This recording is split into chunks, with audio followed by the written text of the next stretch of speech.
صل على سيدنا ومولانا محمد وعلى بسم اللہ الرحمن الرحیم۔ السلام علیکم ناظرین و سامعین کرام۔ پروگرام یاد الہی میں روزانہ عظیم ہستیوں کے تذکارے پاک کیے جاتے ہیں اور اس کے ساتھ ساتھ کچھ ایسے موضوعات پر گفتگو ہوتی ہے جن سے آپ کو رہنمائی حاصل ہوتی ہے۔ آج تحریک پاکستان کے مرد مجاہد، نامور کارکن، رہنما، اسی طرح تحریک تحفظ ختم نبوت کے عظیم رہنما، دینی، ملی، سماجی تمام خدمات میں نمایاں کارنامے سر انجام دینے والی ہستی حضرت علامہ عبدالحامد بدایونی علیہ رحمہ، آپ کے تذکارے خیر ہوں گے۔ اس سے پہلے کتاب الشفا سے آج کا وظیفہ: حج و عمرہ کی خواہش ہو تو کیا پڑھا جائے؟ اگر حج یا عمرے پر جانے کی طلب ہو اور بظاہر کوئی وسیلہ جانے کا نہ ہو تو سورۃ الفتح کی آیت مبارکہ 27، سورۃ الفتح آیت مبارکہ 27، اس کو کثرت سے ورد کریں، انشاءاللہ بہت جلد امید کی کرن پیدا ہوگی۔ آیت مبارکہ اور اس کا ترجمہ آپ سماعت فرما لیں۔ اللہ سبحانہ وتعالی ارشاد فرماتا ہے: لقد صدق اللہ رسولہ الرؤیا بالحق لتدخلن المسجد الحرام انشاء اللہ آمنین محلقین رؤوسکم ومقصرین لا تخافون فعلم ما لم تعلموا فجعل من دون ذلك فتحا قریبا۔ ترجمہ: بے شک اللہ تعالیٰ نے اپنے رسول صلی اللہ علیہ وآلہ وسلم کو حقیقت کے عین مطابق سچا خواب دکھایا تھا کہ تم لوگ اگر اللہ نے چاہا تو ضرور بالضرور مسجد حرام میں داخل ہوگے، امن و امان کے ساتھ، کچھ اپنے سر منڈائے ہوئے اور کچھ بال کتروائے ہوئے، اس حال میں کہ تم خوف زدہ نہیں ہوگے۔ پس وہ جانتا تھا جو تم نہیں جانتے تھے، سو اس نے اس فتح مکہ سے بھی پہلے ایک فوری فتح عطا فرما دی۔ اسی طرح حج و عمرہ کے لیے دوسرا وظیفہ، یہ دو کلمات ہیں، ان کلمات کو بکثرت پڑھنے والے کو بہت جلد حج و عمرہ کی سعادت نصیب ہوگی۔ وہ کون سے ہیں کلمات؟ لا الہ الا اللہ المالک الحق المبین، لا الہ الا اللہ المالک الحق المبین، اور دوسرا کلمہ ہے اس کے ساتھ سیدنا محمد الرسول اللہ صادق الوعد الامین، سیدنا محمد الرسول اللہ صادق الوعد الامین۔ تو یہ دو وظائف، اور تیسرا سورہ بقرہ میں دوسرے پارے میں وَأَتِمُّ الْحَجَّ وَالْعُمْرَةَ لِلَّهِ، وَأَتِمُّ الْحَجَّ وَالْعُمْرَةَ لِلَّهِ، اس کو کثرت سے پڑھیں، اللہ سے دعا بھی مانگیں، انشاءاللہ اللہ تعالیٰ نے چاہا ضرور آپ کے لیے حج اور عمرے کے اسباب مہیا ہوں گے اور اللہ کی بارگاہ میں، کعبۃ اللہ میں حاضر ہوں گے، اللہ کے پیارے حبیب صلی اللہ علیہ وآلہ وسلم کی بارگاہ میں مدینہ طیبہ حاضری نصیب ہوگی۔ حضرت علامہ مولانا عبدالحامد بدایونی علیہ الرحمہ، آپ کی شخصیت کے کئی پہلو ہیں۔ نام نامی آپ کا میں نے عرض کر دیا، محمد عبدالحامد، قادری سلسلے سے وابستہ ہیں۔ بدایوں آپ کا وطن ہے، ہندوستان کا ایک شہر ہے، اس وجہ سے بدایونی کہلاتے ہیں، خانوادہ بدایونی سے تعلق رکھتے ہیں، بہت مشہور و معروف خانوادہ ہے۔ اس کی اسلام اور مسلمانوں کے لیے اس خانوادے کی بڑی قربانیاں ہیں۔ جنگ آزادی ہند جو ہے 1857 کی جنگ آزادی، اس حوالے سے بھی ان کے کارہائے نمایاں ان کے بزرگوں کے موجود ہیں۔ اس طرح علمی، دینی، سماجی خدمات بھی ہیں، اور ہندوستان میں بدایوں جو ہے یہ بہت ایک اہم شہر ہے مسلمانوں کے حوالے سے بالخصوص۔ آپ کا نسب کا اگر ذکر کیا جائے تو عبدالحامد قادری بدایونی بن حکیم عبدالقیوم قادری بن حکیم مرید جیلانی بن محی الدین قادری عثمانی بن شاہ فضل رسول بدایونی، یہ شاہ فضل رسول بدایونی علیہ رحمہ یہ سیف اللہ المسلول اس کتاب کے مصنف بھی ہیں، اور حضرت علامہ عبدالحامد بدایونی علیہ رحمہ آپ کے بڑے بھائی ہیں حضرت علامہ عبدالماجد بدایونی علیہ رحمہ۔ 1898 عیسوی اور بعض نے 1900 عیسوی کا بھی لکھا، 1900 میں آپ کی ولادت باسعادت ہوئی۔ تو بدایوں میں ولادت باسعادت ہوتی ہے۔ یہ بھی ملتا ہے کہ آپ کی والدہ ماجدہ اپنے میکے میں تھیں، یعنی آپ اپنے ننیھال میں آپ کی ولادت ہوئی، اور آپ کا نام نامی اسم گرامی جو ہے وہ محمد ذوالفقار حق یہ تجویز کیا گیا۔ آپ کے بارے میں یہ آتا ہے کہ آپ کی عمر ابھی 20 دن ہی تھی کہ آپ کے والد ماجد جو ہیں ان کا انتقال ہو گیا۔ تو یوں آپ کی اور آپ کے بڑے بھائی کی جو تعلیم و تربیت کا سلسلہ تھا، یہ بالخصوص آپ کی والدہ ماجدہ نے اس کو پورا کیا اور اس میں اپنا عملی کردار جو ہے وہ ادا کیا۔ آپ نے ابتدائی طور پر اپنی ابتدائی تعلیم جو ہے اپنے ہی آبائی مدرسہ قادریہ میں حاصل کی، اور پھر آخری 2 سال جو آپ کی تعلیم کے تھے الہیات کی خاص تعلیم جو ہے الہیات کی حاصل کرنے کے لیے آپ مدرسہ الہیہ کانپور میں پہنچے، اور وہاں سے آپ نے اپنے علوم کی تکمیل کی۔ آپ کے اساتذہ کا ذکر کیا جائے تو آپ کے اساتذہ میں آپ کے مرشد برحق مولانا شاہ عبد المقتدر بدایونی علیہ رحمہ یہ بھی شامل ہیں، اسی طرح علامہ مولانا محب احمد قادری علیہ رحمہ یہ بھی شامل ہیں، مولانا حافظ بخش بدایونی، مولانا قدری بخش بدایونی، مولانا مفتی محمد ابراہیم، مولانا مشتاق احمد کانپوری، مولانا واحد حسین اور مولانا عبدالسلام فلسفی، ان کے نام ہمیں ملتے ہیں جو آپ کے اساتذہ میں شامل ہیں۔ اسی طرح آپ نے جب ظاہری باطنی علوم یہ حاصل کیے، مدارس میں رہ کر بھی قرآن، سنت، حدیث، تفسیر، اصول تفسیر، حدیث، اصول حدیث، فقہ، اصول فقہ، فلسفہ، منطق، بلاغت، تمام جو مروجہ علوم تھے وہ حاصل کیے، اور مرشد گرامی سے باطنی علوم حاصل کیے۔ اس کے بعد کم عمری میں ہی تقریباً 14 سے 16 برس کی عمر میں جب تحریک خلافت کا آغاز ہوتا ہے تو بس تحریک خلافت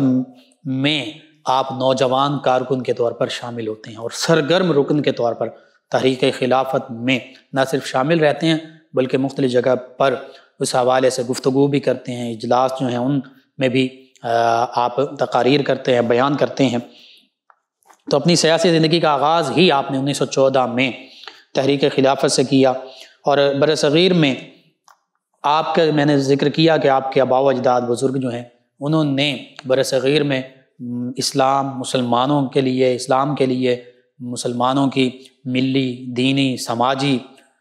ہر قسم کی رہنمائی کے لیے مختلف کارنامے سر انجام دیے تھے، حتیٰ کہ جب انگریز برصغیر میں داخل ہوتے ہیں 1717 کا بھی بالخصوص، اور پھر ایسٹ انڈیا کمپنی کا معاملہ آتا ہے، ایسٹ انڈیا کمپنی قائم کی جاتی ہے، اور پھر 1857 میں انگریز مزید زیادہ ہندوستان کے حصوں پر قابض ہو رہے ہیں اور اپنے پنجے گاڑ رہے ہیں۔ تو اس موقع پر جو جنگ آزادی 1857 میں پیش آتی ہے،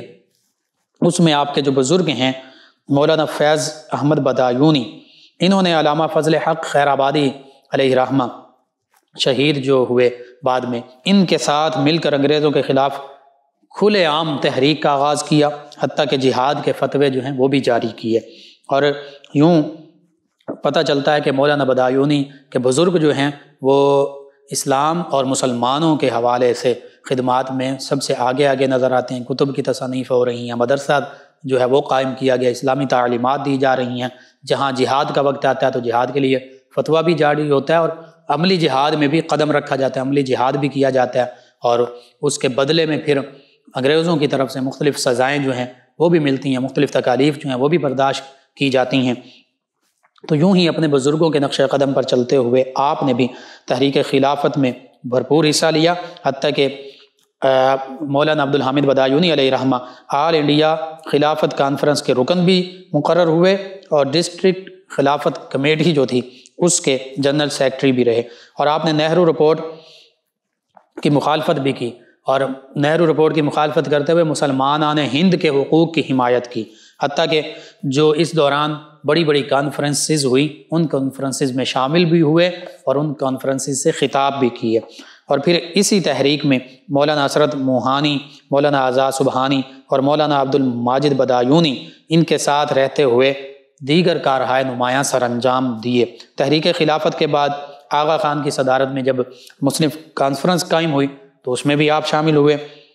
اور اس مسلم کانفرنس کے جو صف اول کے رہنما تھے، لیڈرز تھے، ان میں آپ شامل تھے، ان میں موجود تھے۔ حتیٰ کہ مسلم لیگ کا پھر آغاز ہوا تو مسلم لیگ میں بھی آپ شامل ہوئے۔ پھر اس کے بعد لندن میں جو گول میز کانفرنسز ہوتی رہیں، ان کانفرنسز کی جو تقاریر تھیں وہ آپ ہی کے نکات پر مشتمل ہوتی تھیں اکثر و بیشتر۔ حتیٰ کہ کانفرنس کی ایک مارکہ آرا تقریر، بہت خوبصورت اور ضروری تقریر جو مولانا محمد علی جوہر نے کی تھی اور یادگار سمجھی جاتی ہے، اس تقریر کو مولانا بدایونی علیہ رحمہ نے خلافت کمیٹی بدایوں کی طرف سے ہی کتابی شکل میں بھی شائع کیا،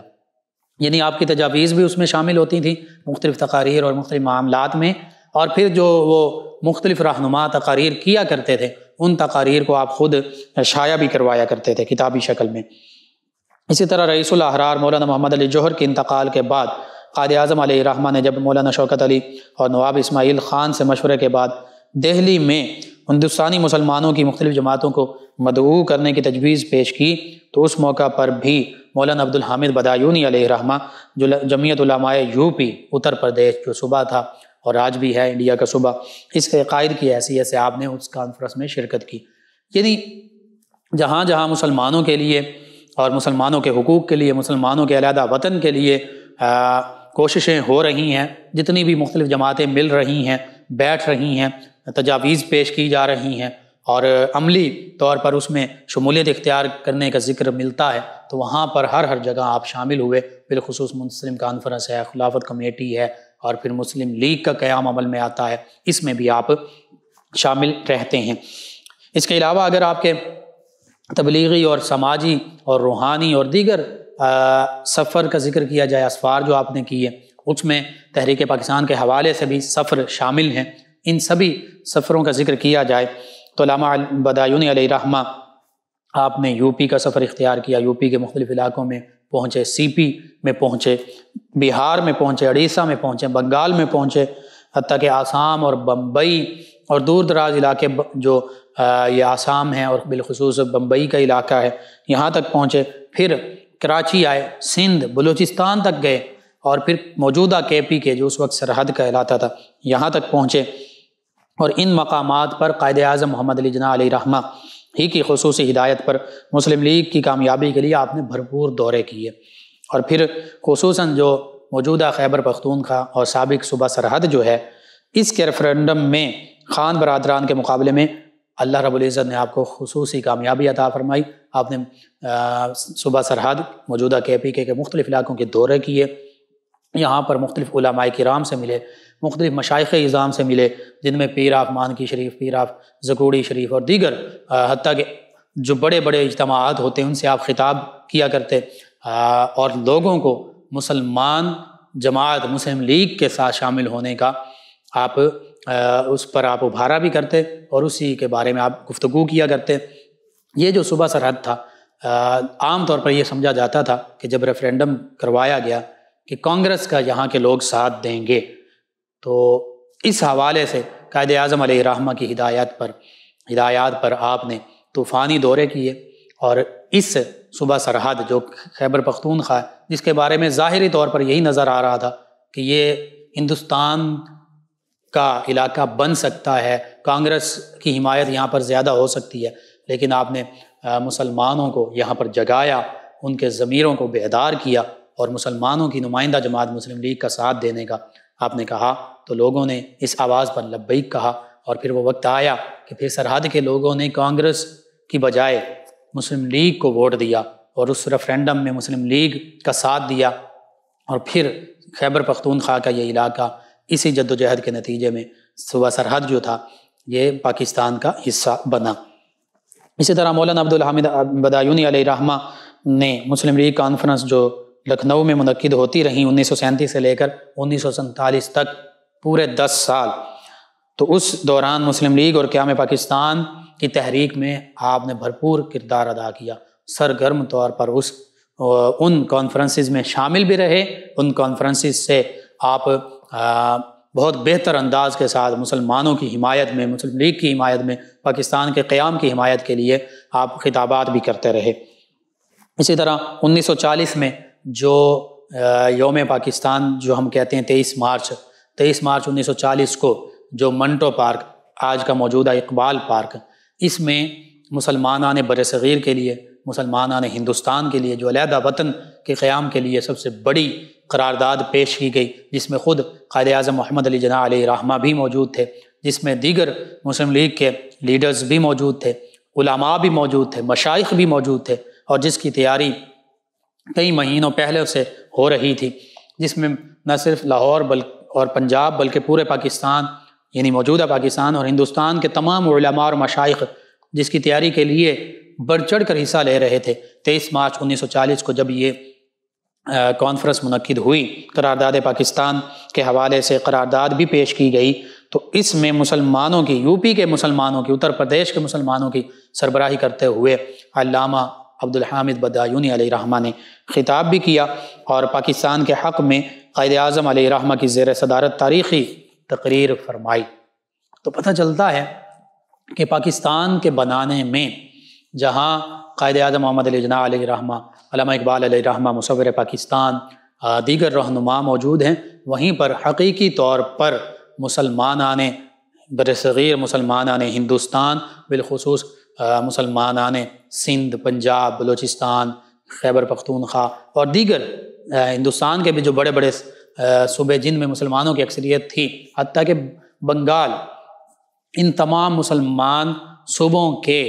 اکثریتی مسلمان صوبوں کے مسلمان عوام، علماء اور مشائخ نے بھی اپنا بھرپور کردار ادا کیا، حتیٰ کہ آل انڈیا سنی کانفرنس بنارس میں بھی ہوتی رہیں، ان میں یہاں تک بھی پیر جماعت علی شاہ صاحب رحمۃ اللہ تعالی علیہ، دیگر پیران عظام، تقریباً تمام بڑے بڑے جو اس وقت کی درگاہیں تھیں ان کے سجادہ نشین حضرات، علماء حضرات، بڑے بڑے علماء کرام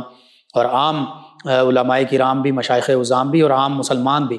انہوں نے ہر جگہ پر بہت زیادہ تندہی کے ساتھ، سرگرمی کے ساتھ شرکت بھی کی، اور آل انڈیا سنی کانفرنس جو تھی بنارس میں، اس میں یہ اعلان بھی کیا گیا 1946 میں بھی، اس سے پہلے بھی 1940 میں بھی، کہ اگر بالفرض قائد اعظم محمد علی جناح علیہ رحمہ یا دیگر لیڈرز جو ہیں یہ پاکستان کے مطالبے سے بالفرض پیچھے بھی ہٹ جاتے ہیں تو ہم مسلمان کبھی بھی پاکستان کے مطالبے سے پیچھے نہیں ہٹیں گے۔ یعنی پاکستان بنانے کی تحریک میں قائد اعظم محمد علی جناح علیہ رحمہ کے ساتھ تمام مسلمانان اہل سنت، برصغیر پاک ہند کے علماء، مشائخ، یہ سب سے آگے تھے، پیش تھے۔ اولیاء کاملین صالحین کا فیضان ہے یہ ملک پاکستان۔ اولیاء کاملین اس وقت میں بھی جو موجود تھے، انہوں نے پاکستان کے حوالے سے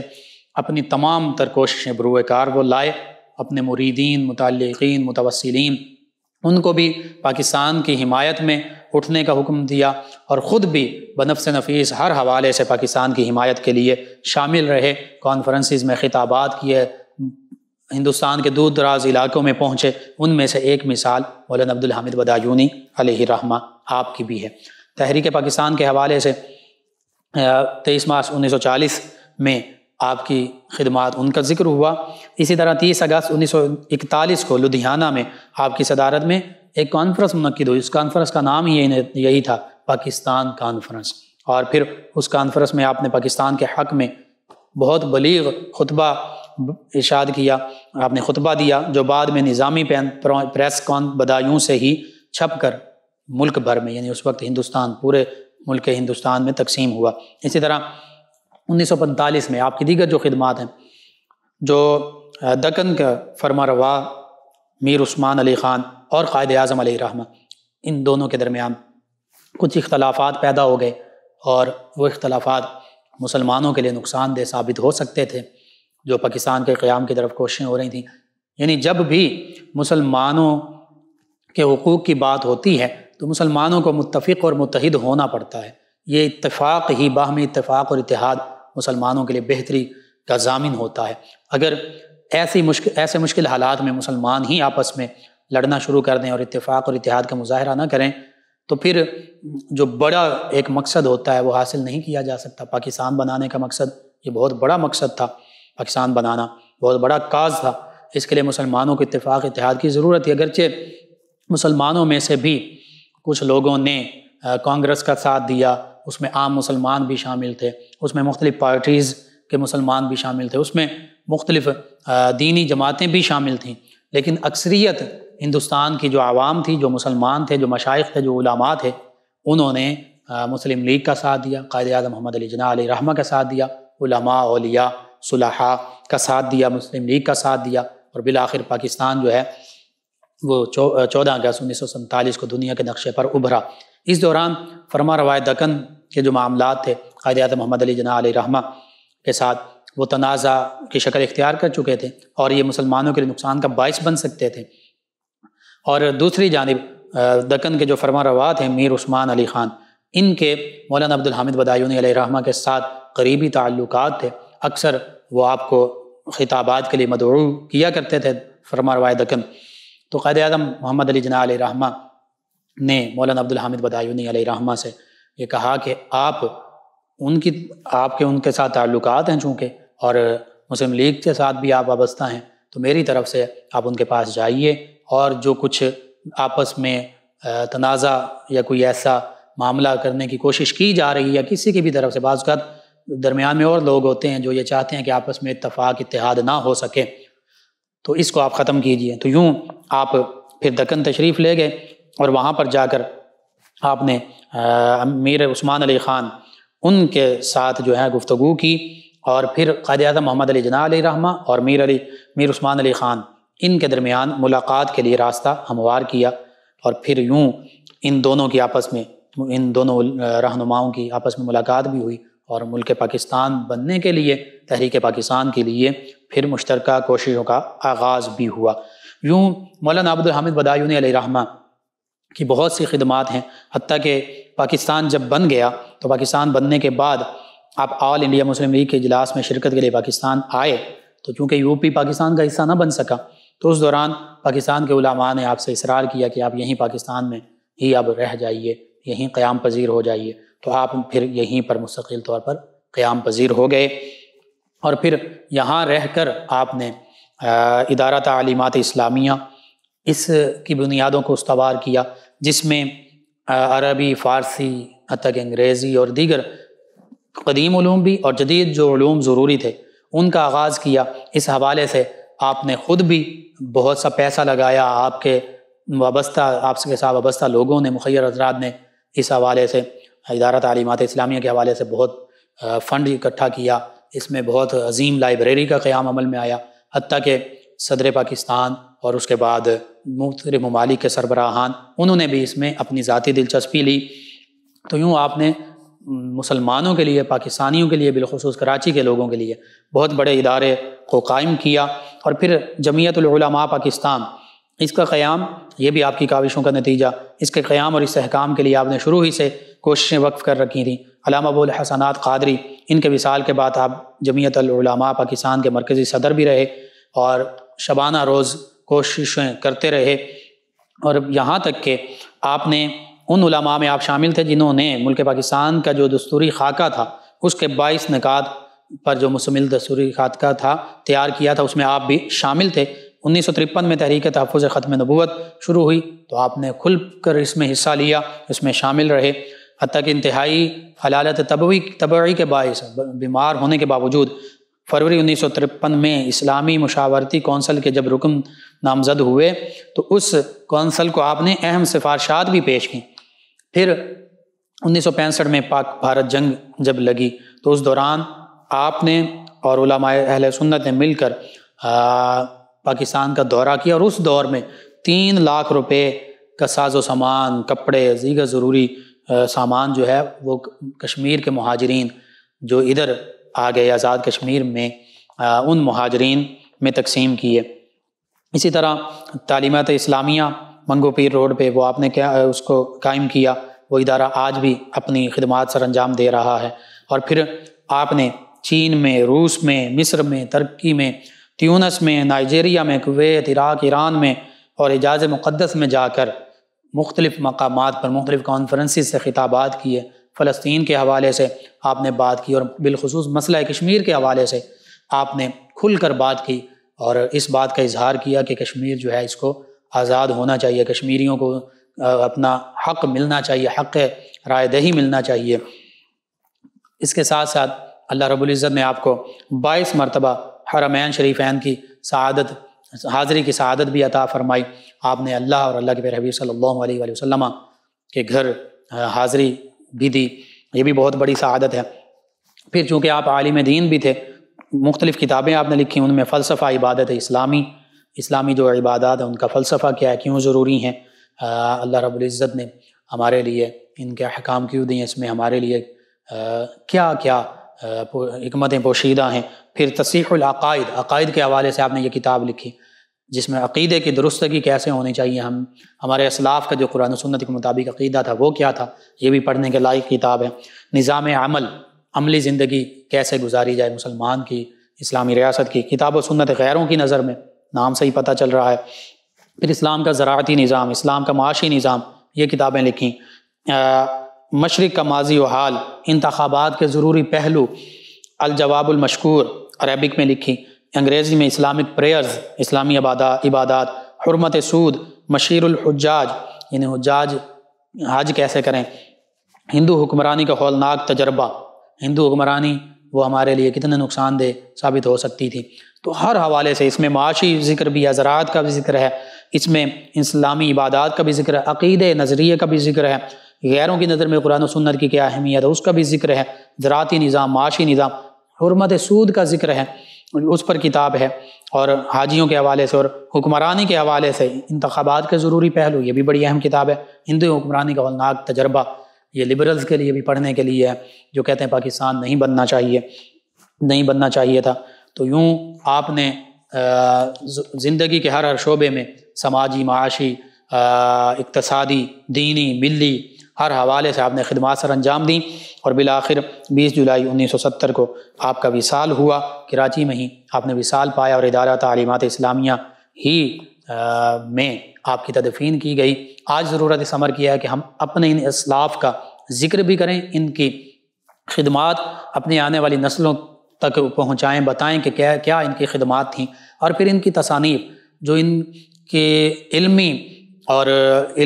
کمال کا نچوڑ ہے، ان کے تجربوں کا جس میں ذکر موجود ہے، ان تصانیف کو پڑھیں ہر حوالے سے، دینی حوالے سے، ملی حوالے سے، اسلامی معاشی حوالے سے، تاکہ ہم انفرادی طور پر اور اجتماعی طور پر اپنے آپ کو اسلام کی تعلیمات کے مطابق ڈھال سکیں۔ اور بالخصوص ملک پاکستان کے جو سرکردہ لوگ ہیں، بیوروکریسی میں ہیں، حکم سیاست میں ہیں، ان لوگوں کو بھی آپ کی کتابوں کا مطالعہ کرنا چاہیے، اور اس کے مطابق پاکستان کے عملی ڈھانچے کو، انفراسٹرکچر کو قائم کرنا چاہیے، کیونکہ یہ پاکستان کی تحریک کے سربراہوں میں، لیڈرز میں شامل ہیں، قائد اعظم علیہ الرحمہ کے دستے راست ہیں، اور تحریک پاکستان کے بہت بڑے رہنما ہیں۔ انہی رہنماؤں کی مرتب کردہ جو چیزیں ہیں ان کو ہم پڑھیں گے، سمجھیں گے، ان کے مطابق عمل کرنے کی کوشش کریں گے، تو پھر ملک پاکستان حقیقی معنوں میں ترقی کر سکتا ہے۔ ورنہ تو ہمارے ہاں پولیس کا نظام جو ہے، قانون جو ہے، وہ بھی 1868 کا ہے، غالباً 1886 کا ہے، یعنی انگریزوں کا ہے۔ عدلیہ کے نظام بھی وہی ہے، تعلیم کا نظام بھی لارڈ مکالے کا ہے۔ تو پھر ہمارے ہاں جو حقیقی ترقی ہے، جو قرآن و سنت کے مطابق ہمارے لیے بہتری کی ضامن تھی، وہ حاصل نہیں ہو سکتی۔ اللہ رب العزت سے دعا اللہ تعالی ہمیں ان معروضات پر عمل پیرا ہونے کی توفیق عطا فرمائے، اپنے مشاہیر، اپنے بزرگوں کا ادب اور ان سے فیض یاب ہونے کی توفیق عطا فرمائے، یعنی ان کی تعلیمات کو پڑھنے، سمجھنے اور ان پر عمل پیرا ہونے کی توفیق عطا فرمائے، آمین۔ اللهم صل على سيدنا ومولانا محمد وعلى آپ سماعت فرما رہے ہیں پروگرام یاد الہی۔ ناظرین و سامعین، اس دوران ہمیں جوائن کیا ہمارے لسنر ہیں 109 چک گاف بیجڑا والا روڈ سے رانا ثاقب خان، کہتے ہیں السلام علیکم بھائی جان۔ جی وعلیکم السلام۔ کہتے ہیں کہ بھائی اگر کوئی سویا ہوا خواب میں ڈر جاتا ہو تو اس کے لیے کوئی وظیفہ بتا دیں۔ جی سورہ الکوثر اور 4 قل جو ہیں رات کو سونے سے پہلے پڑھ لیں، اور کھانا سونے سے 3 گھنٹے پہلے کھا لیں تاکہ وہ بھی ہضم ہو جائے۔ بعض اوقات وہ